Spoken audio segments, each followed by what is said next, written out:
Once upon a time, in a farming community far, far away, stood a new two-green lawn care facility. The two-green had a shop technician who would routinely throw away the trash into a dumpster before going home at night. One evening, the shop technician met a raccoon standing in the dumpster.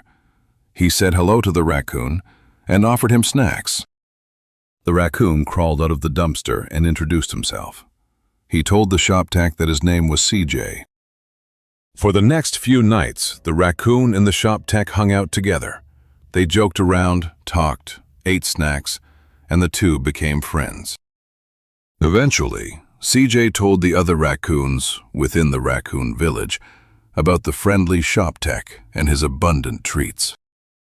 Some of the raccoons went out to see if the rumors were true. They met the shop tech, and they were treated with kindness and respect. Eventually, the shop tech was invited to visit the raccoon villages throughout the area, where he offered them more treats. The shop tech's popularity grew, and meet and greets occurred on a regular basis, in which he talked with the raccoons and signed autographs. Those were the good old days, days of peace, fellowship, and fun. But that was then. This is now.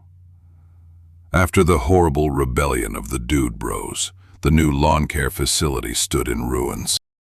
All production stopped, and the management team was nowhere to be seen.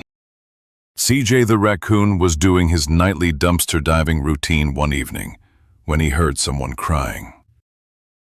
CJ looked out of the dumpster and saw that it was his good friend the shop tech sitting on some pallets next to the dumpster sobbing.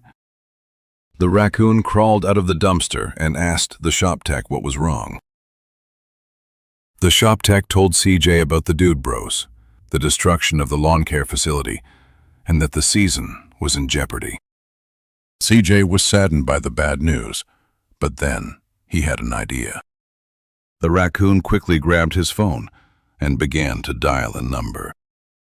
He then made a call to a local lawn care facility that was owned and operated by raccoons. CJ told their GM about the plight of the two-green and that the friendly shop technician needed their help to end the season. The raccoon GM was outraged over the injustice caused by the Dude Bros, and he pledged half of his team to help the two-green get back on its feet. And true to his word, they were sent. The next morning, a small army of raccoon lawn technicians showed up at the two-green, and the shop tech was astonished at what he saw. This was more than just a simple production team of furry lawn care professionals. This was a full-blown, badass, well-organized trash panda military operation. A brief meeting was held, and afterward, autographs were signed. Then, with their roots in hand, the raccoon lawn technicians jumped in their trucks and sped off. What happened next would change the perception of raccoons within the lawn care industry forever. They moved from house to house, carpet-bombing lawns with fertilizer, subduing the adversary of malnutrition with perfect accuracy. They unleashed chemical warfare against the hostile takeover of pests and fungi, liberating countless acres of captive turf. Weeds were sprayed with sniper precision, eradicating the enemy with a 100% kill rate. And their ability to navigate through dangerous terrain using highly efficient aeration skills were the stuff of legend. Grass throughout the area celebrated the raccoon's arrival. The weeds instantly uprooted themselves and ran away in fear.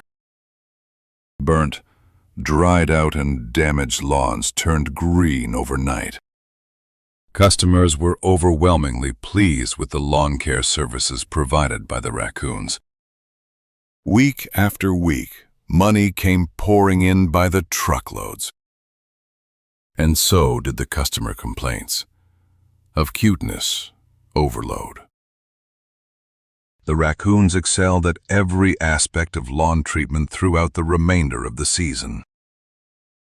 And praises were sung to the shop tech, who provided the raccoons with an array of tasty snacks on a daily basis. The lawn care facility was saved that year, and it was time to relax and celebrate at the local nightclub. They danced and sang and laughed with merriment, but little did they know, something evil was creeping into the scene. And darkness was on the horizon. It stood outside, watching and waiting, and as it waited, it could be heard saying 5 spine-chilling words. I must have those raccoons.